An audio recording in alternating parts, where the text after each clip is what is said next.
In this episode of Castoshi, I talked to Martha Reyes, a former emerging markets fund manager who now works at Bequant, a crypto OTC company that specialises in high-frequency trading and crypto arbitrage. We find out how Bequant helps companies to use crypto as an asset class. We also discuss inflation in the early 2000s in South America and the following economic collapse, and how Martha sees the same warning signs today in developed countries. Martha also talks about how she got into crypto and how other traditional finance people are starting to understand Defi and smart contracts and where the crypto markets are going from here. Enjoy the episode.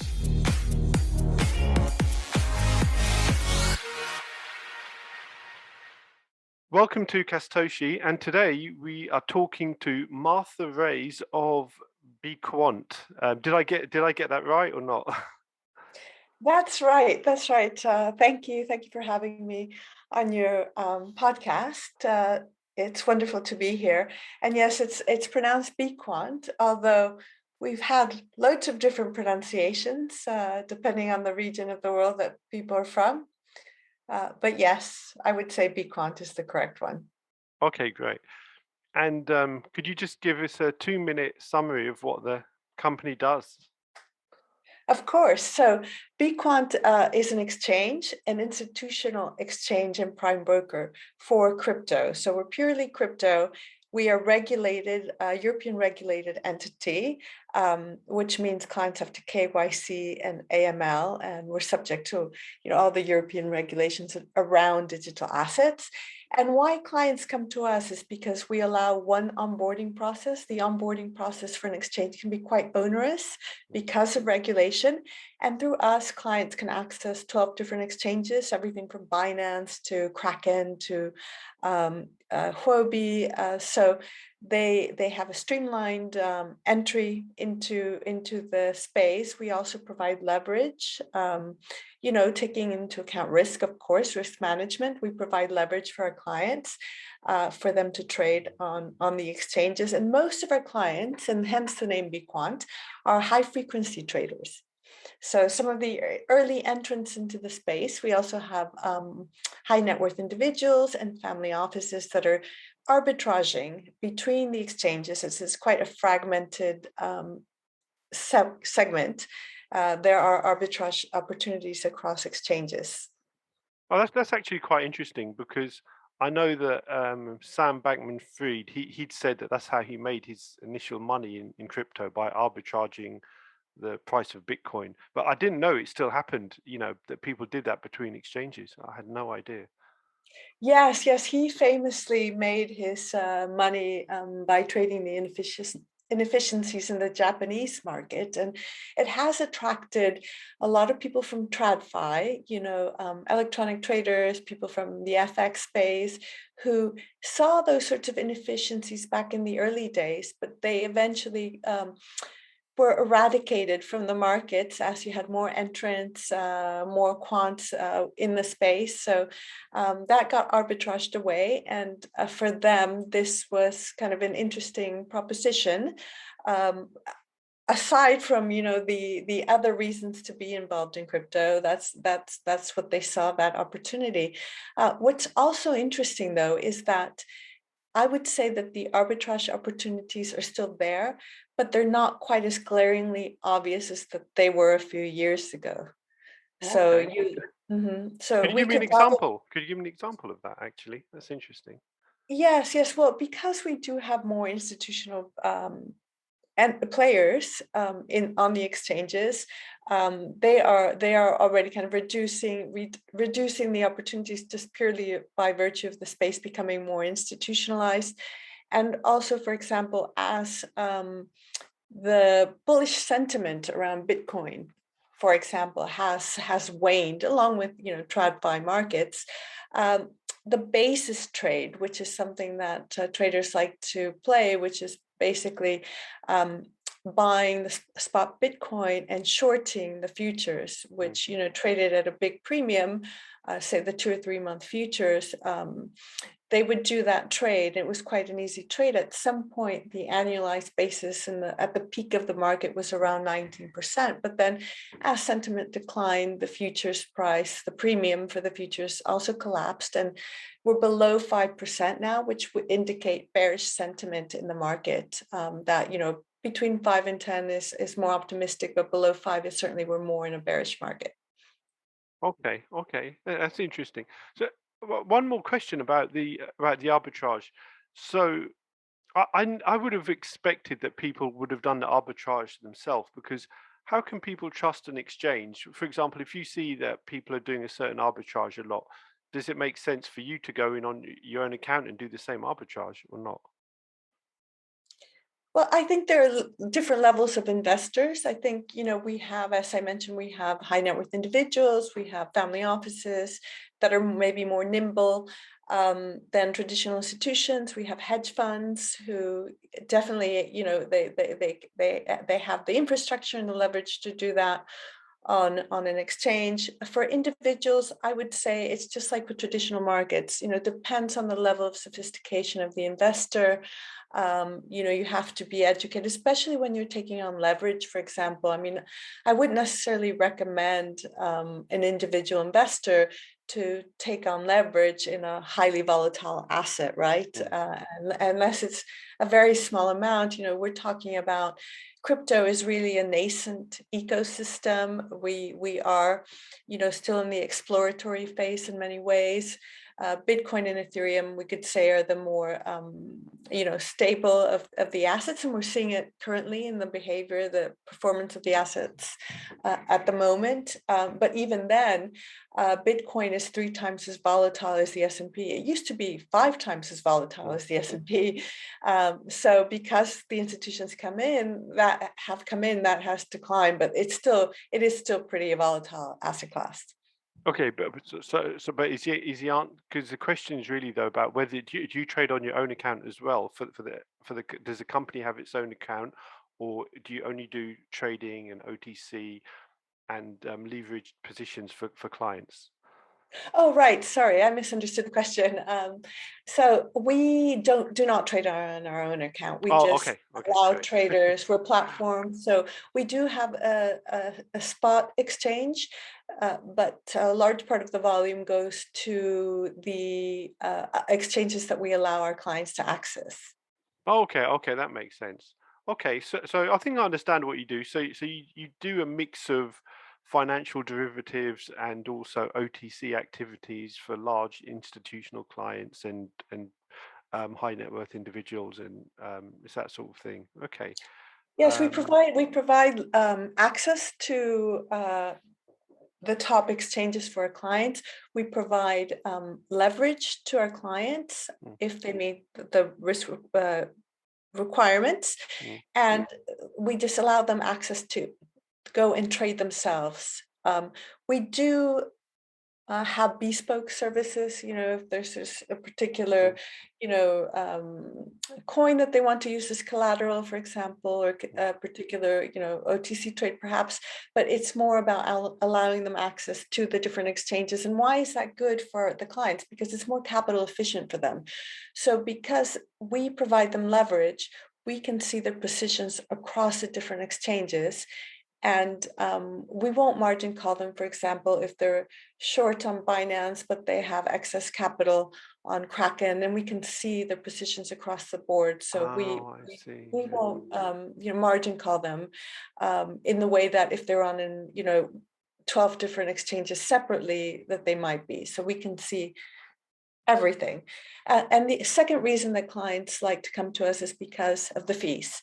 So because we have quite a lot of liquidity on these large exchanges, we get better fees Mm, than a hedge fund would, or a small family mm, office would, by going individually to Binance that has 60% of the market. So they are nothing to a behemoth like Binance, but we can provide them a better tier of fees, and then we pass part of that on to mm. the client. And do you do also like things like selling Bitcoin to fiat and stuff like that? Well, we do provide on-ramp and off-ramp. Okay, you So do. Okay. Yes, we do. We do. And which jurisdiction are you located in? So we are Malta regulated, but we have offices as well in London. Mm, And really, we have a presence across the world because crypto is 24/7. mm, So we pride ourselves in terms of customer service, mm. and therefore we have to cater to all the different time zones, which means having people everywhere. And then we have to go where the talent is. And a lot of the the talent is not necessarily, in our time zone. Okay. What wasn't Binance also based in Malta at one point, or I'm not sure if they still are. I don't know the details of where they are based currently. I think that because I mean, I can't speak for them. I know they have been trying to find a home, a Mm, headquarter. yeah. I'm not Okay. up to speed. Okay. And you personally, are you located in In Malta as London. well? Oh, I'm in you're in London. London. Okay. Okay. Okay. So I understand what your company does now, and could you maybe tell us a little bit about your journey, how you got here? Go back as far as you like. Just so that people can understand the journey. In your career as well, and what interested you to start this, to do this.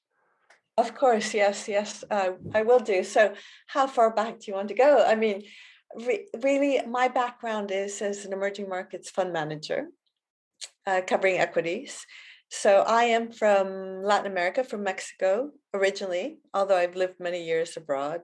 So that's hence why I started covering emerging markets. It was just a Mm, natural progression from school to I ended up in finance and covering first of all the Latin American markets, but expanded out from there into doing Africa, Middle East, Eastern Europe, and Asia, of course, mm, being such a relevant part of the EM mm, universe, right? So when I started out in emerging markets in the early 2000s, there was kind of, I mean, we had the Argentina crisis, of course. We had Lula had just won the elections mm, in Brazil, and people at the time were panicking that Brazil was going to default mm, because we had a left-wing government. mm, But it was earlier days in EM, and there was a lot of hope around allowing access to capital, liberalizing the economies, and that would lead to better. Would lead to growth, would lead to maybe more opening up of the economies and just better quality of life for everyone. I mean, EM. What year is this? What year is this? So early 2000, I want to Okay. say 2000, 2001, Mm, 2002. So sort of my early years mm, covering EM. And so there was a lot of hope about the potential of the asset class. Mind you, it's a very diverse group of nations. They were mm, kind of all lumped together. mm, EM, and then afterward the BRICS, and mm. these catchy titles, but really, how much of these countries and and They're and very again, different. They're actually they're very very different. different. But if you live there, they're different. It's like people talk about Africa like it's one country, for example, and they've got nothing to do with each other. The countries are so different, and same in like in Latin America and other places. It's like I think it's a Western thing that we come up with these stupid terms for everyone else.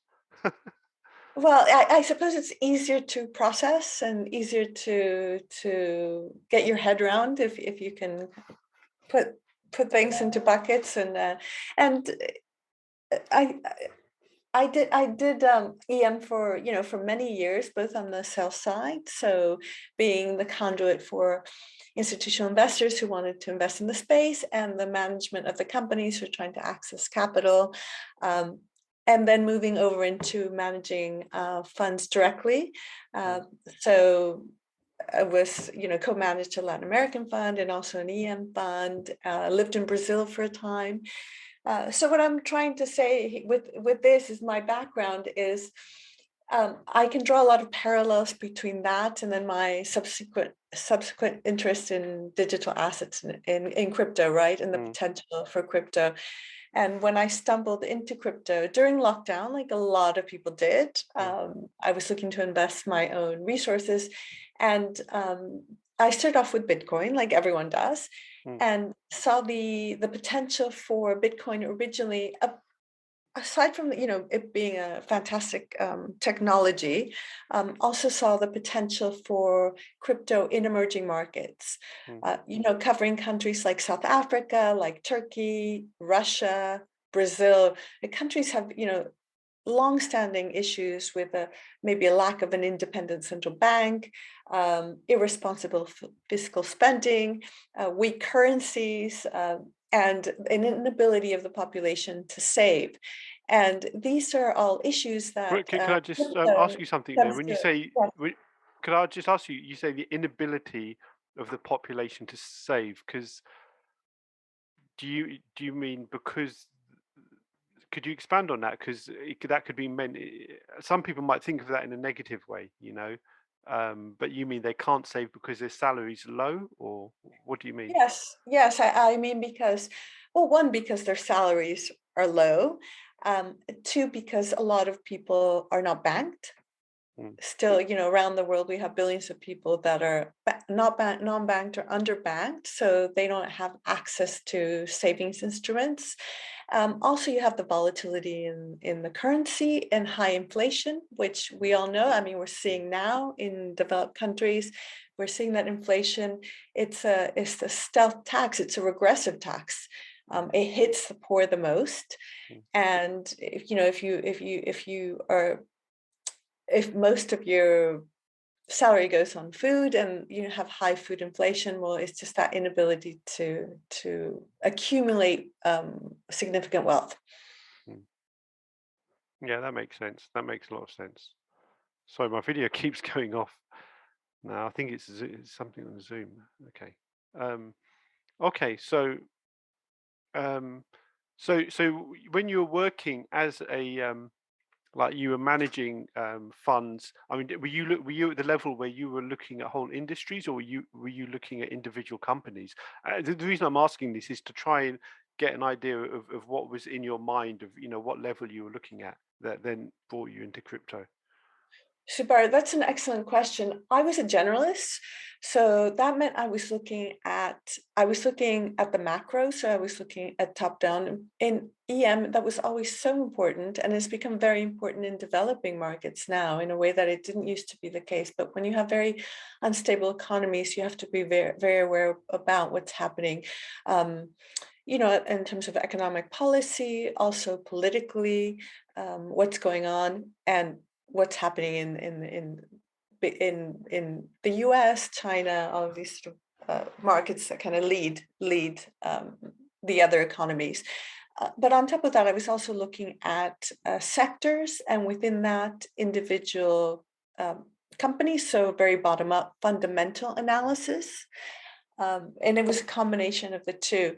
In the latter stages of my career, we had a quant component to our funds, and I think that's been a trend that quants have become very significant. That's good and bad because it kind of a lot of it can be momentum driven. So Mm. on the way up, it exacerbates the move, and on the way down as well, right? So it's changed the market in many ways. So yes, it was kind of very comprehensive coverage. I was used to jumping around from country to country, from sector to sector. And I think when I discovered crypto, then that made it easier, because I just, I don't want to say attacked it, because that sounds aggressive, but I just kind of addressed it as it's a new market. Mm. It's a new market. Well, I what just, year was this that you saw crypto? Because I was summer. actually going to go back and ask you where were you during the 2008 crisis as well, to Oh, the see how. 2008 crisis, I was in London, but I can Oh, take you back near to Lehman Brothers, or. I can take you back even further to when I was very young. So I'm Mm. dating myself here. So 1982, Mexican crisis. So we've had a couple of major crises in Mexico, 82 and 94, the tequila crisis. In 82, I was living in Mexico. I was very young.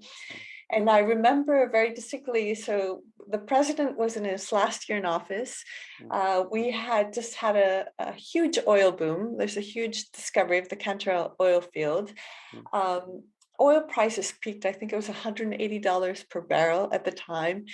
The government was spending like there was no tomorrow. All the US banks are kind of yes, borrow as much as you like in US dollars from us, right? And then the hangover came, and funnily enough, it was rising interest rates in the US. And as we're seeing now, the weakest links start to break first, right? And so the government was in a very tough position. The president came on national TV and was adamant that he was going to defend the currency in the face of dwindling reserves. And he was very, very confident. And 2 weeks later, the currency collapsed by 80%. And they had to impose capital controls.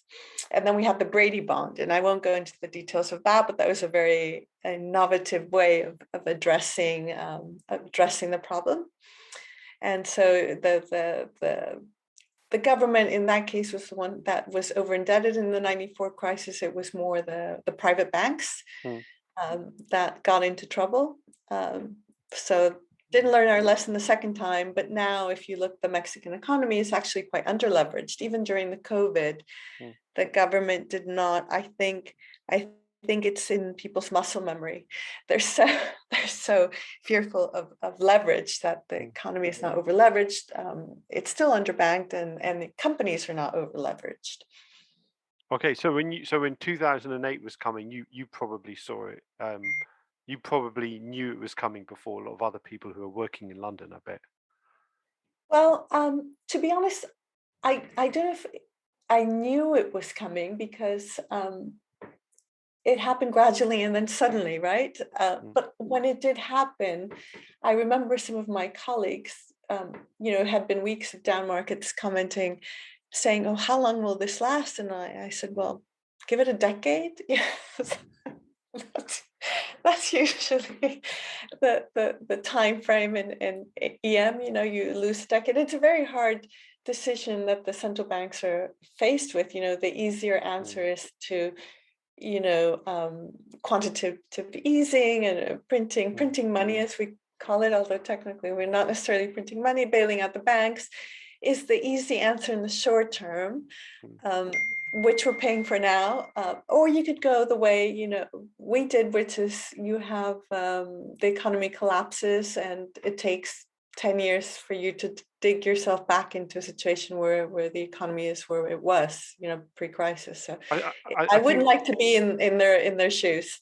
I think one point I'd like to say on that is, I remember after 2008, and in 2011 things had started to feel bubbly again, and I can remember investors saying to companies, "Oh, you have to calm down. The bubble's gonna pop soon."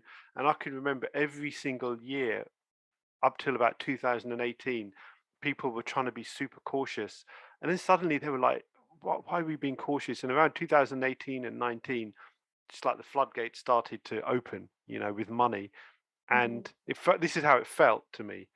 And suddenly, it didn't. Everyone felt like the party was going to go on forever, kind of like at the during the dot-com boom. Yes. They said this is never going to burst. So you're right. Yeah, it's like if someone says like whenever you hear anyone say they know when it's going to burst and exactly how it's going to be, it'll just be luck almost if they 100% get it right, because no one is 100% can be 100% sure. And some people say, "Oh, you got to look at the film The Big Short," and but even then there's still a lot of elements of luck, and sometimes we think the market's going to crash and it doesn't. So it's not an exact science, is what I'm saying. There's too many variables, aren't there? Too many variables, and no one crisis is the same as another. They all have their uniqueness to them. And yes, no one has a crystal ball. And then when it becomes too consensus, that's when you have to really start questioning your viewpoint. When everyone thinks the same way, it's not usually a good sign, because it never works out the way you think it's going to work out. And in fund management, I think you learn to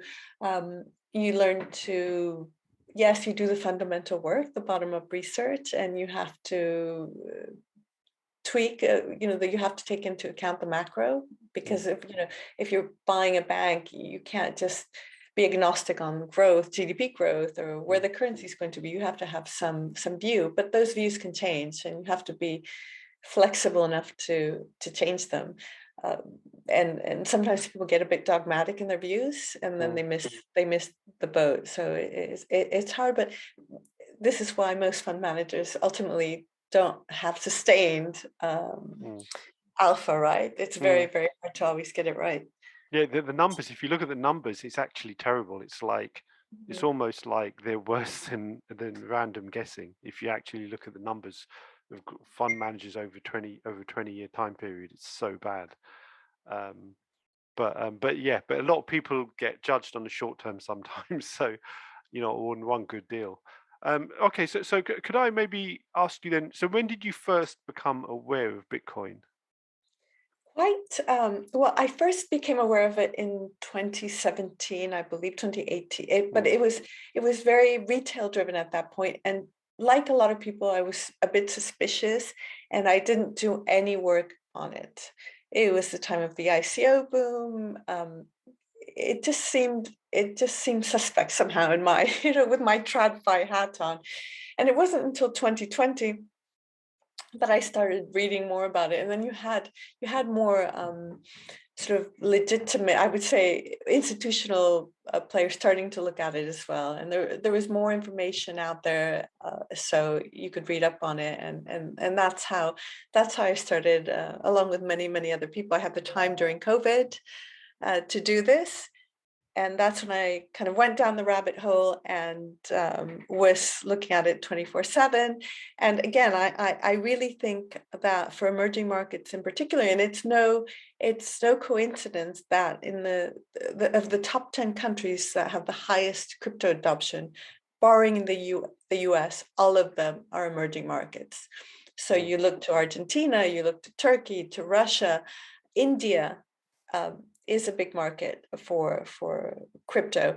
So really, I think people at the grassroots level see the appeal of it. Why if you can somehow outsource and not necessarily replace your national currency, but if you can have a store of value, alternative store of value that's outsourced from, maybe a very corrupt government or a central bank that interferes. And it's really interesting now to watch what's happening in the US with the Fed, because I never thought I would see the things I saw in emerging markets now happening in developed countries.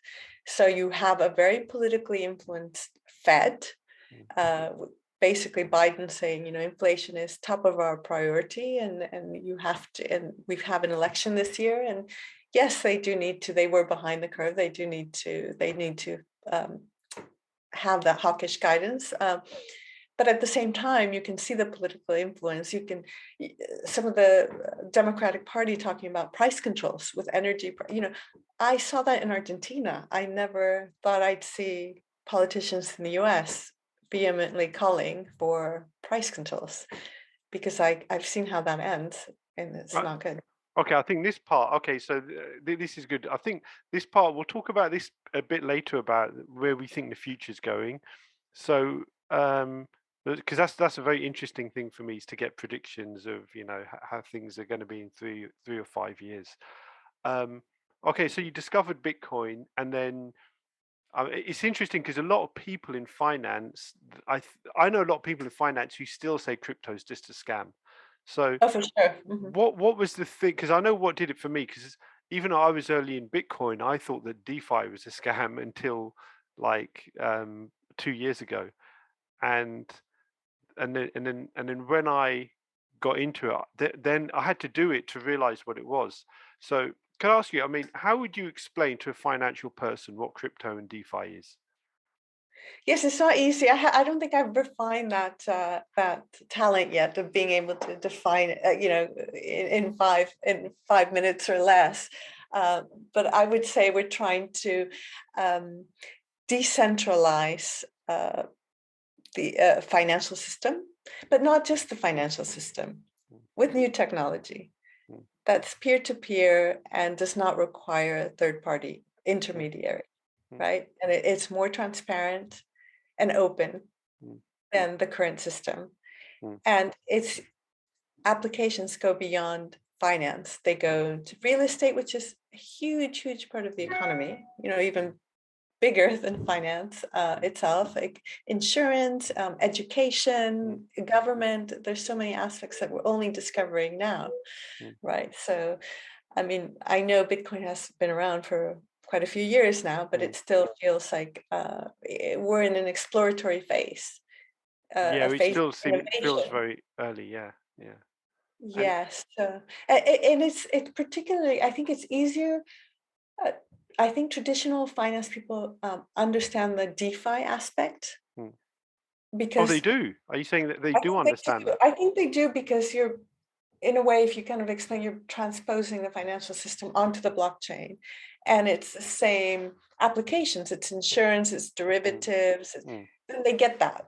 mm, You know, it's easier for finance people to understand that, and that's why I think probably a lot of people on the retail side who invest in crypto don't necessarily understand the nuances, you know, when the last Bitcoin will be mined, or a lot of people mm, will, mm, because there's so much information out there now.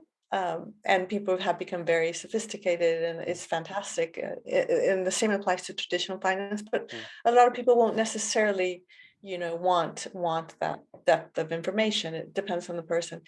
With DeFi, and I think it's less widely adopted because of the barriers to entry are higher, for Mm, sure. mm. Okay, and so when you saw Bitcoin in 2017 and you started to dive in, at what point did you think that there was an opportunity for you, or that this could be the sector for you, and to start a company? What was that journey as well? Well, that was more in 2020. Sorry, that was it was later, and I really saw the opportunity when it became more accepted by. I wouldn't say it was mainstream as such, but it was becoming more accepted Mm, by mainstream investors.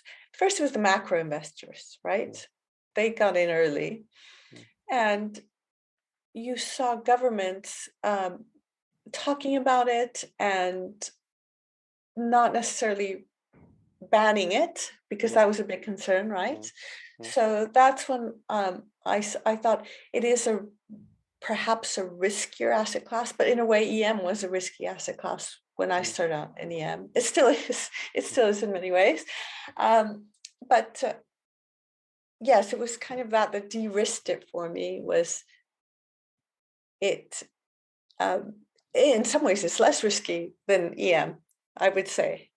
But Yeah, was it a big leap though for you? Because I no, mean, when you no. left your financial job, I assume, and you said you're starting a DeFi, like you're gonna work in DeFi, and what did people say to you? Was it positive or? No, no.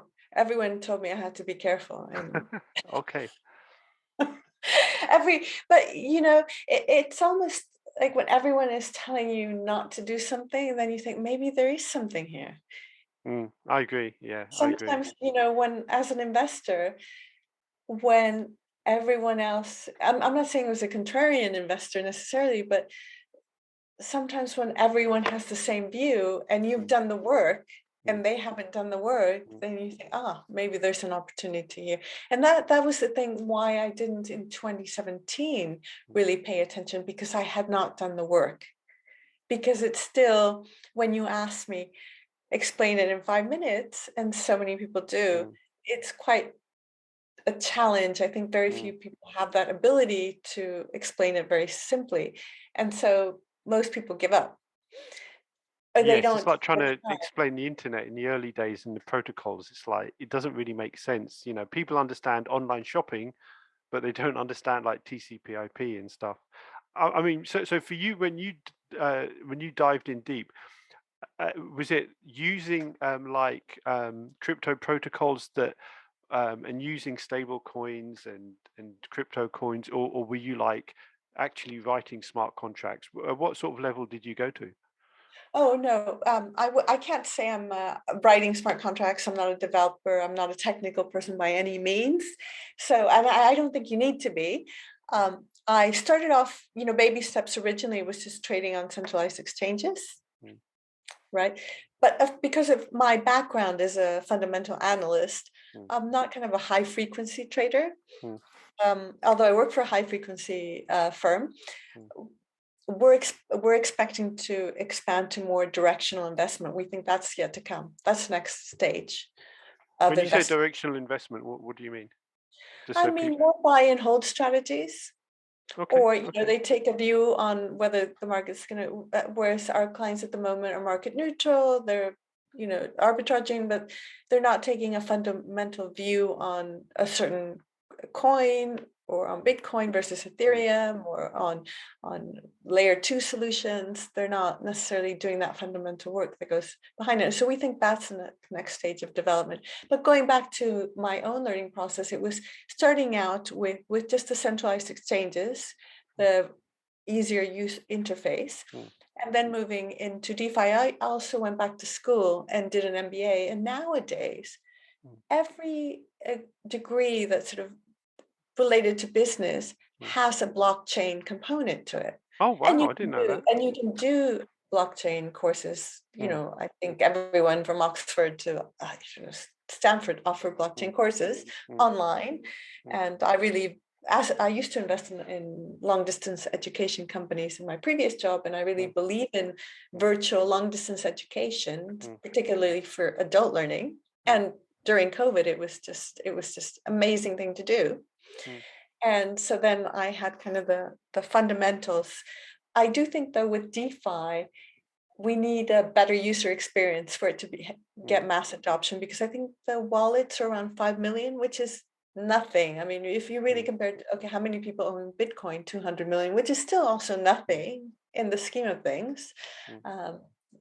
So yes, better user experience for myself. Even for myself, coming from traditional finance, I did find it a little bit daunting the first time I moved money, with is the money going to actually get to the other end, right? So I think that might be because at the moment a lot of DeFi is via MetaMask, but I think once Google starts to like some web browsers like Brave and Opera, they've built in the crypto wallet into the web browser, and I think Google's also planning on doing it. So I think once they build it in, then it's going to.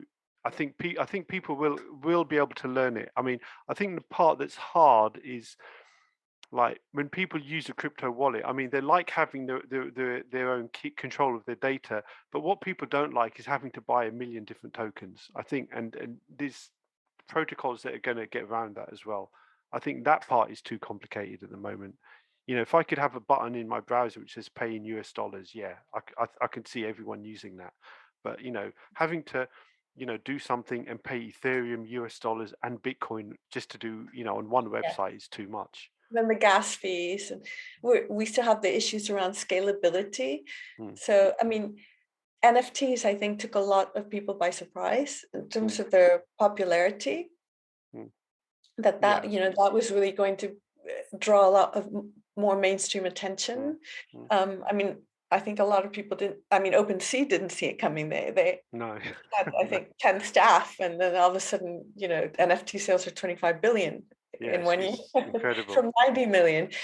So it kind of seemed to come out of the blue, but to me, it's an extension of the physical economy. It's a virtual economy, and again, there's a lot of extensions and potential around that.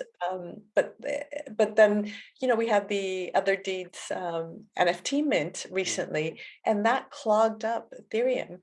So the demand was there, but then that was a little bit frustrating that the demand was there. Did you say the Magic Eden one? No, the Other Deeds, the one that is linked to Bored Ape Yacht Club. Oh yeah. Sorry, yeah, you're right. Yeah, the Yuga Labs one. Yeah. Because also Solana went down because of the Magic Eden thing. I mean, it's incredible. Yes, and that's the bots. That's a lot of the bots. Because they do. It's very cheap for them to swarm the system, and they just overwhelm it. Even though Solana has quite a large capacity, the largest I believe. To process transactions, and they get swamped by the bots, so they have to either do the auctions in a different manner, or I think they are looking to upgrade it, to charge a small fee so that it doesn't make it economical for the bots to come in.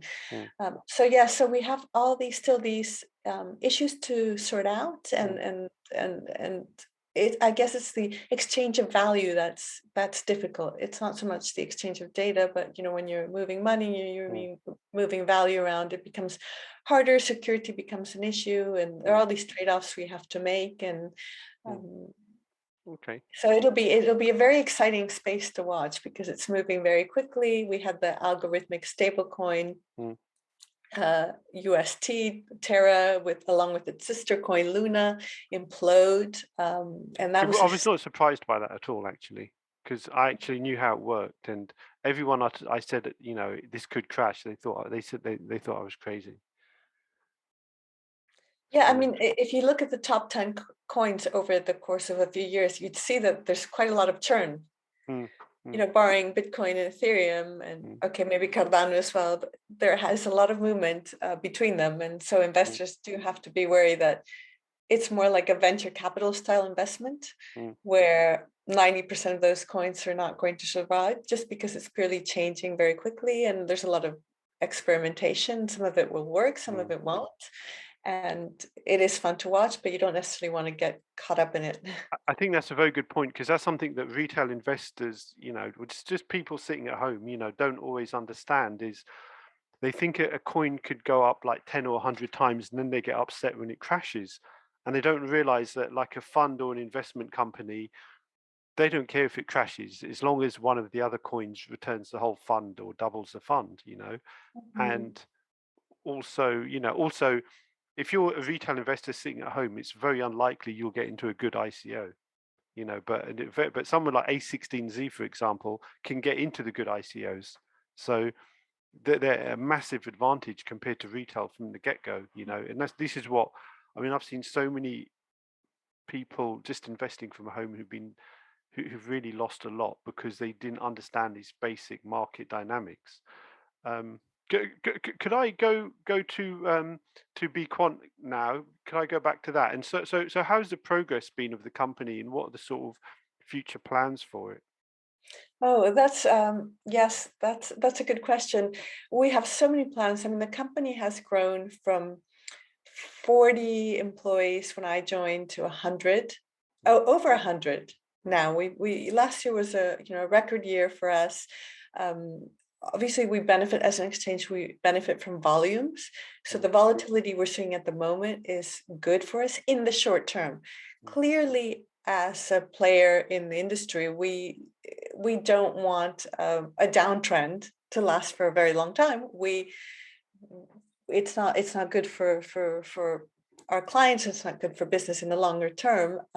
The short-term volatility. So we've been growing. We are now looking to launch a retail platform as well, using the same technology. So we started out differently from a lot of other exchanges who started off on the retail side and moved into institutional. We did the opposite journey. Institutional to retail, leveraging the technology we have. We've hired a fantastic team to do that. They're getting ready to launch. Within the institutional side, we're very excited to be launching a DeFi, access to DeFi in the next 2 or 3 months. So given that, we were discussing earlier that some of the arbitrage opportunities are not so blatantly obvious anymore on the exchanges, the tendency for institutions has been to move into DeFi. But a lot of them require regulated DeFi. So we'll be offering the Aave and also Uniswap V2 and V3, but the permission pools, so that clients can go and trade and know that everyone in that pool has been KYC AML'd. You don't necessarily get the depth of liquidity that you would outside of that, but that's what the clients require. So we will be allowing access to that. And it's just, there's such a demand for yield. Really, I mean, okay, we're seeing interest rates, rising now. We can talk about whether that's going to be sustainable, or eventually concerns around growth are going to kick in again, and we'll see the long-term trajectory for interest rates has been down, right, over time, over a long period of time. So these institutions are very pressured to find yield, and they've been moving further and further out the risk curve. Liquidity, of course, that we had is now being taken away from us, or starting to be taken away from us, has also led that. And I don't think it's any coincidence that a lot of the altcoins really surged during that period of peak liquidity, right? Where Bitcoin and Ethereum lost a lot of their dominance. I mean, January of 2021, I think Ethereum dominance was 96%.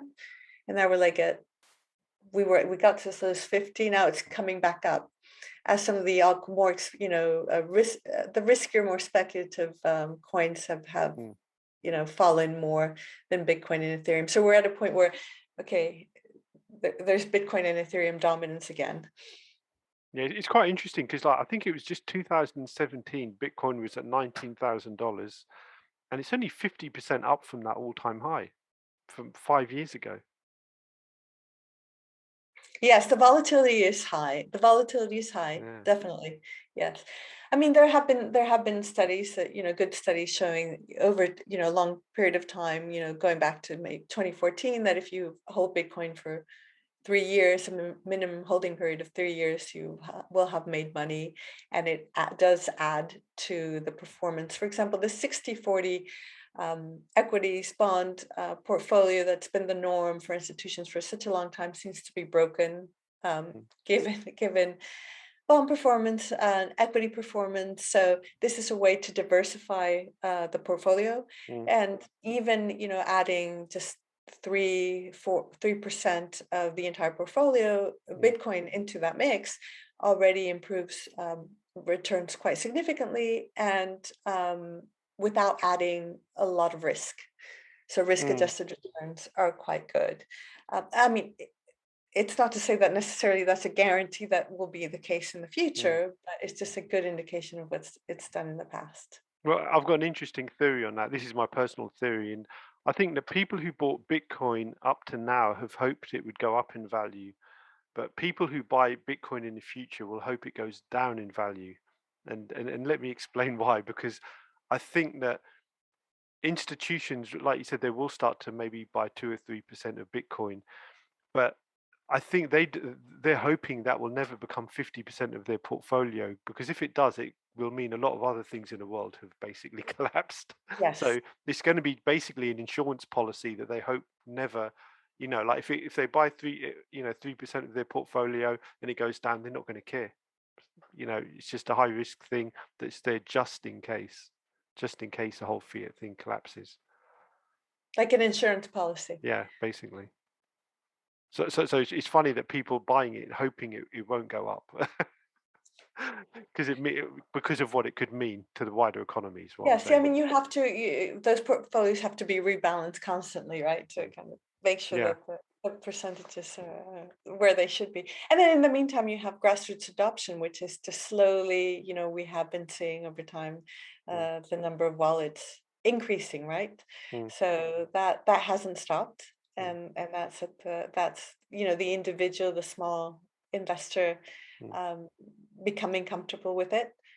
So in particular in emerging markets, but also in the US. In the US, it's it's very, very popular. I think it was something like 1 in 10 is one statistic I saw. I'm not sure that's 100% accurate. Don't quote me on that, but it is it's a high percentage of people who own. It is skewed to more educated, wealthier investor, but then we hope that will change over time. As regulation, we haven't even discussed regulation, right? That's such a big. No, we haven't. It's funny. I just like, because regulation, I just see it's always going to be behind. I mean, and at some point, it depends. I mean, certain things like stable coins like USDC or actually not even DAI, but USDC is the main one. That could, like that will probably become the basis. Like I see a lot of capital flowing into that, and personally, that's the one I've used the most, simply because I know it's pretty safe and it is regulated, and they're concerned around Tether for sure. Yeah, I mean, there's concerns around Tether. I mean, but one of the things is people don't know. I mean, for all the problem is we don't know. I mean, Tether could be, it could have more than 100% backing. We just don't know. And it could also be that, um, like we don't know what kind of sweetheart deals are in the background that are supporting Tether as well. Because if you're using any exchange, you have like Binance, you pretty much have to use Tether, yeah, USDT. I have to. I confuse myself when I talk Yes, because all a these lot of acronyms. people, so many people talk about UST and USDT interchangeably, like they're the same thing. And I try to explain that they're very different, and USDC is different. And they say no, they're all the same. They don't know that they're totally different. Yeah, Um, it's if you're new. I mean, I met with a fund manager from a big firm, which will remain nameless, and he was asking me, why do we even need stablecoins? So, okay, then I had to start from that. Okay, explain from the beginning, right? Why do we need stablecoins? To someone who's well versed in finance. So, there's still so much education mm, to be done. And yes, I agree. UST is very different from USDT. USDT is centralized, it has reserves. I think that what's hurting them is their lack of transparency, right? mm, Around specifically the corporate bonds. They've been working to address that issue and reduce the number of corporate bonds that they're using as reserves. mm, Uh, you can go on their website and look at their latest attestation mm, report from December of 21, see that they have 83% cash and cash equivalents, but of mm, that, maybe 38% is still in corporate bonds. It might be less by now because mm, this was the December number, right?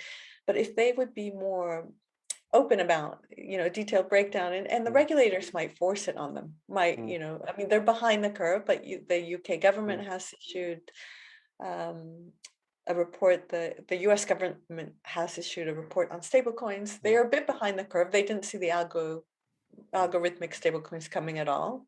mm, That kind of came out of nowhere for them.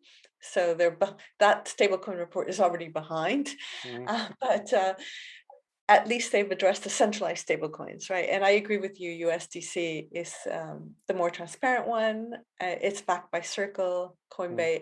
Coinbase, and it seems to be the one that the go-to, and it has been gaining market share from from Tether as well. Yeah, yeah, yeah. I think it will become worth trillions, and I think the thing that will push it is, I mean, what I see with stable coins, like people say, like, a lot of people said, "What's the use case?" And I said, "It's easy to send money." But to be honest, I think the use case is not really here in the West. I think what I see it doing, I think it's going to it's going to dollarize a lot of smaller Mhm. countries who've got volatile currencies, basically.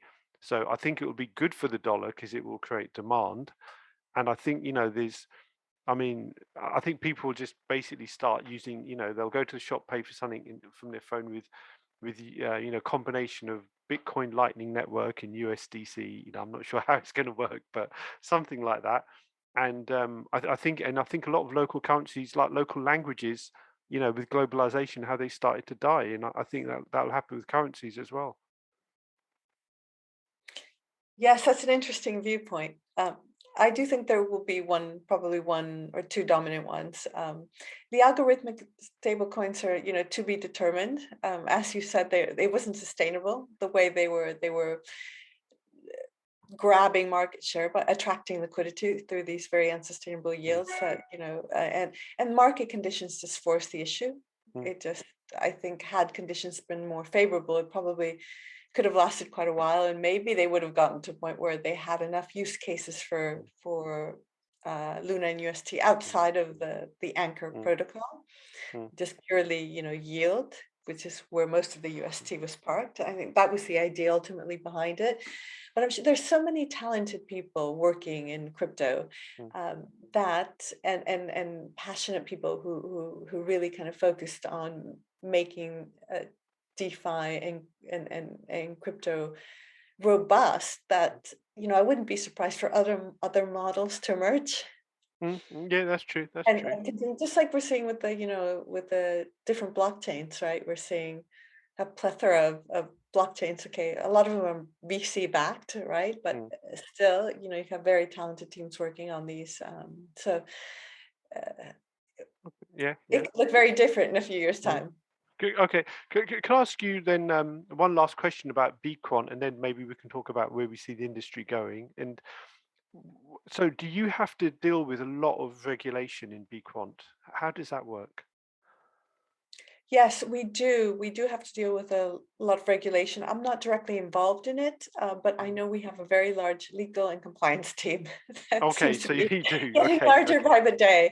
We're not okay. quite at the level of the banks. Mm, So I know that the banks, especially after 2008, mm, so they have such high legal and mm, regulatory costs, and mm, in a way they're almost straitjacket. In a way, you could say DeFi emerged mm, as a bit of a reaction to that, mm, and you have the very proponents of pure decentralization, which I mm, think is really not possible. I think you do need regulation, and you do need to mm, protect the investor, because the regulators are concerned about protecting the individual investor, and they're mm. concerned about systemic risk. Those are the two Yeah. main things on their agenda, right? And we at Bequant, we have to be, we're very careful around that. We have to make sure we meet all the requirements. They're changing all the Mm, time. We have sanctions on mm, various countries, and limits to how much you can move. And now the European Commission is proposing, even us having to identify wallets when they transact less than €1,000. That hasn't passed, and that would be a concern, and it hasn't passed yet. But it would be very onerous. I mean, not even. I don't think the banks have to do anything quite that I, detailed. We're already, mind you, when we onboard our clients, we're already doing all the background checks, et cetera, on them. Um, so we'll have to see how that develops. They did try to ban proof of work mining, mm. um, earlier in the year, and that didn't pass eventually. So I like how technical thing. I like how mathematics is. People trying to make 2 + 2 = 5 by regulation. That's how I yes, see it. so let's hope they don't go down that route, because really I think it would make it very hard for the smaller. There are a lot of startups, Mm, and smaller companies like mm. ourselves, and you you would just drown them in costs, and a lot of them Sure. wouldn't be able to survive, I think. And every country is different. Every jurisdiction Mm. is reacting differently. Mhm. Okay, but it's good to know. So Bequant, basically, you're fully regulated. So that's something good for people who want to use your services. Yes, Should yes. I mean, we know. have to be. I mean, dealing with institutions, Mm, we from the beginning we sought to get a license, and in fact, we're seeking additional licenses. I mm, don't know. I'm not the legal person on the mm. team, so I'm not sure how much I'm supposed to say. But we are looking at getting other licenses in Sure, place. sure, sure. Okay. So, yeah. Um, okay, so can I, so one final question, it could be short or long answer, I don't know yet. But so where do you see the whole industry in, say, 5 years? Like, what do you think will have changed for the man on the street, like, you know, because of crypto? So that's a tough question. 5 years is a long time in crypto. I Mm, mean, even when I used to do models on companies, mm, anything beyond 5 years, unless I was looking at a utility company where you knew exactly what the revenues were mm, going to be and mm, everything was fairly stable, mm, it's really hard to predict 5 years out, much less for a fast moving sector like crypto. mm, So I mean, I don't want to make any very specific predictions, but I would hope that it will have a regulatory framework in mm, place. mm, We should by ban, mm, and that will allow more mainstream institutional money, more endowment funds, pension funds that can have bigger tickets. mm, They can be involved in the space, and mm, we will have also more educated mm, public mm, and more involved. We have a lot. I think there will also be, that's speaking from like the demand side, mm. and then in terms of the players in the space, I think there will certainly be consolidation, Okay. Mm, and that will be fascinating to watch. We're seeing so much competition in the exchange mm, space. You're already seeing players buying up, different platforms across countries, mm, trying to create global platforms. And who knows, we might even see maybe a merge with traditional finance, mm, an overlap with traditional finance, because I think the banks, they're seeing that they need to be in the space. They mm, want to be in the space. Regulation doesn't allow it mm. at the moment. If it does, will they kind of come in, or at that stage, will the crypto players have eaten their lunch? Mm. So that's something to watch. That's a prediction there, see, but so you don't, so you see the industry is going to accelerate faster is one of the things I got from there as well. Yes, And yes. do you think that we're going to be living in this? Do you think a lot of these blockchains are going to die? Do you think we're going to live in like a multi-chain world where there's millions of blockchains, or where there's just a few? This is a very specific one. I'm really pushing to see. Yes, yes, yeah. No, well, yes, I mean, private blockchains have emerged, right? I think what could happen, I'm just drawing parallels with traditional industries. Not everyone will be good at everything. Mm, So you will have competitive advantages. So you might have one blockchain that's more focused on NFTs, one that's mm, more on DeFi. It could be mm, Ethereum, and we're waiting for the upgrade, right? mm, And we've been waiting and waiting and waiting. mm, So yes, I would say it would be more of a multi-chain, a mm, world where each chain has its competitive advantages and its mm, moat. And then but then we have to solve issues around, bridging those mm. blockchains. Yeah, that's a big issue today. And do you see, like, for example, a finance graduate in say 2025 or 2030, that they might be expected to know how to write smart contracts and stuff like that? Yes, already we're seeing it in finance. When I started out working in finance, I don't know about you, but we didn't have to know how to code. No, no, it Um, was not. You didn't need it before at all. No, correct. Now it's a prerequisite, and yes, and the languages are easier, right? It's Mm, not like in the past. It's much easier to understand. It's like learning a new language, and okay, you have to keep practicing it. Otherwise you forget it. But yes, I would say, and there's a generational divide. I mean, I speak to most young people, and they know crypto, and not only do they know crypto, they're not anti-crypto. They're mm, not they don't have that mindset that a lot of older people do. mm, They're open to it, and they live largely in a digital world. So mm, to them, mm, it seems very natural. mm. Yeah, that's a very good point. Okay. Um, okay, so I don't really have any more questions, but is there anything else you'd like to discuss or tell us about your company, and maybe give, like, tell people where they can find out more and stuff like that? Well, yes, that's we are online on the internet. We have a website. I can send along the address, and you can do it. You can request a demo if you're interested in trading with us or finding out the benefits of trading with us. We have a good team of people who can provide support as well for Mm, that. And no, I think we've covered a lot of ground. Don't have too much to add. Just sort of hang in there. If we're going through a kind of a bearish market, these things go in cycles, and mm, it might not be the bottom. We can't really call the bottom, especially as things are still looking quite bearish in traditional markets, and we're tight at the hip during volatility spikes as we mm. are in at the moment. But then it's a good time to do the homework and think about, you know, building a little bit of a position gradually, into the space. Okay, okay, yeah, that's that. That sounds like good advice, actually. You always give good sound financial advice, because instead of saying just buy hoping to 100 times your chips. Like some of these crypto channels, you've probably seen some of them, where Mm. people are shilling gaming coins and stuff, and they're saying, oh, this coin will 100 times, 100 times. And Yeah. it's really, it's just nice to have sensible advice. Yes, I Nice. think it's easier to make money in a rising market. Let's put it that Yes. way. Yeah. Yeah. Everyone's a genius. Everyone's a Yeah. genius, Mm. and now when we're kind of seeing the separating the wheat from the chaff, and we're seeing Yes. the riskiest of projects are the ones that will fail. Yeah. And you do have to be cautious in this sort of environment.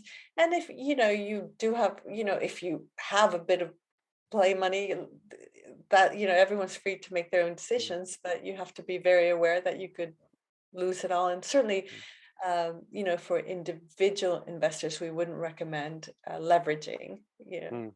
Yes, Um, I agree with you that know, as well. as an individual, you don't have the tools that a hedge fund does, Mm. or a market neutral strategy does to hedge yourself, Yeah. and the asset class can be very volatile.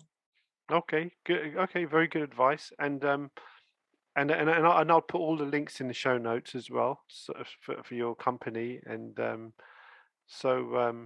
yeah, it was very good to talk to you today, Martha. And and yeah, I'll hope to speak again at some point. So thank you very much. Likewise, it was my pleasure, Zubair. Thank you so Thank you. much. Thanks. Bye. Bye.